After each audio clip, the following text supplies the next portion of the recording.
तो आज हम बात करेंगे फिलिप लॉकिन की एक बहुत ही छोटी लेकिन उतनी ही गहरी कविता वांट्स के बारे में। ये सिर्फ 10 लाइनों की कविता है, लेकिन ये मॉडर्न लाइफ की कुछ ऐसी इच्छाओं को सामने लाती है जिनके बारे में हम शायद ही कभी बात करते हैं। तो चलिए इस कविता को परत दर परत खोलकर देखते हैं। चलिए एक सवाल से शुरू करते हैं। क्या कभी ऐसा महसूस हुआ है कि बस सब कुछ छोड़कर कहीं अकेले चले जाएं, सबसे दूर, हर चीज से दूर? अगर ऐसा कभी लगा है तो यकीन मानिए ये सिर्फ आपके साथ नहीं होता। फिलिप लार्किन अपनी कविता की शुरुआत इसी यूनिवर्सल फीलिंग से करते हैं। कविता का जो पहला हिस्सा है वो हमें हमारे चारों तरफ के सोशल शोर शराबे के पार देखने को कहता है। मतलब वो सारी उम्मीदें, वो सारे दबाव जो ये समाज हम पर लगातार डालता रहता है। लार्किन इसके लिए कमाल की इमेज इस्तेमाल करते हैं। निमंत्रण पत्रों से आसमान में अंधेरा छा जाता है।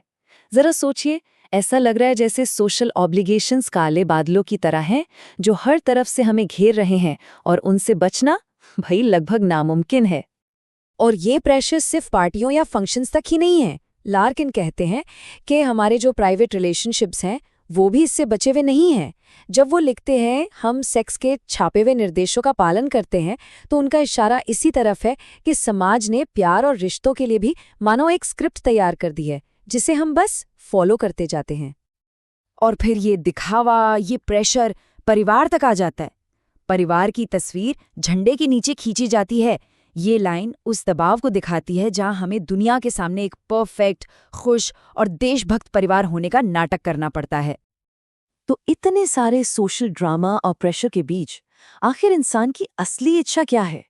लार्किन इसका जवाब एक बहुत ही सीधी लेकिन पावरफुल लाइन में देते हैं। इन सब के परे अकेले रहने की इच्छा। बस इन सारे सामाजिक दबावों से, इस दिखावे से दूर भाग जाने की एक सीधी सादी और गहरी चाहत। तो कविता की पहली चाहत है इस सोशल शोर से दूर जाने की इच्छा, जिंदगी की सतह से थोड़ा नीचे उतरने की। लेकिन लार्किन यही नहीं रुकते। ये तो सिर्फ शुरुआत है। कहानी यहाँ खत्म नहीं होती, क्योंकि इसके नीचे एक और, कहीं ज्यादा गहरी परत छिपी हुई है। अब कविता का दूसरा हिस्सा हमें और भी गहराई में ले जाता है, सामाजिक दिखावे के भी नीचे। यहाँ लार्किन उन ढांचों की बात करते हैं जिन पर हमने अपनी पूरी जिंदगी की इमारत खड़ी की है। इसकी शुरुआत होती है कैलेंडर के कलात्मक तनाव से। ये क्या है? ये असल में हमारी कोशिश है वक्त को दिनों, हफ्तों और महीनों में बांधकर कंट्रोल करने की, जो खुद ही एक तरह का बोझ बन जाती है, एक प्रेशर बन जाती है। और हम सिर्फ वक्त को ही नहीं बल्कि जिंदगी की हर अनिश्चितता को काबू में करना चाहते हैं, जैसे कि जीवन बीमा और तयशुदा प्रजनन संस्कार। ये सब क्या है? ये हमारे ही बनाए हुए सिस्टम है, जन्म, परिवार और पैसे रुपए जैसी चीजों को मैनेज करने के लिए। और फिर आती है हमारी सबसे बड़ी कोशिश, उस एक सच्चाई से भागने की जिसका सामना कोई नहीं करना चाहता, मौत। लार्किन इसे मौत से नजरें चुराने की महंगी कोशिश कहते हैं। ये हमारे उन सभी रीति रिवाजों और परंपराओं की ओर इशारा है जो हमने सिर्फ मौत के ख्याल से बचने के लिए बनाए हैं। तो इन सभी सिस्टम्स और ढांचों के नीचे, जिंदगी को कंट्रोल करने की इन सारी कोशिशों के नीचे, कविता का सबसे चौंकाने वाला और गहरा राज छिपा है। इन सब के नीचे विस्मृति की इच्छा चलती है। ध्यान दीजिए, ये अब सिर्फ अकेले रहने की चाहत नहीं है। विस्मृति यानी ऑब्लिवियन, ये एक कहीं ज्यादा गहरा और फाइनल शब्द है। तो कविता में दो छिपी हुई चाहतें हैं।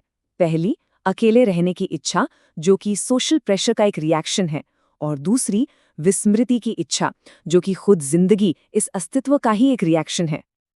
ऑब्लिवियन का मतलब सिर्फ अकेलापन नहीं है, इसका मतलब है पूरी तरह से मिट जाना, न होना, एक ऐसी स्टेट जहां सब कुछ भूल जाएं और भुला दिए जाएं।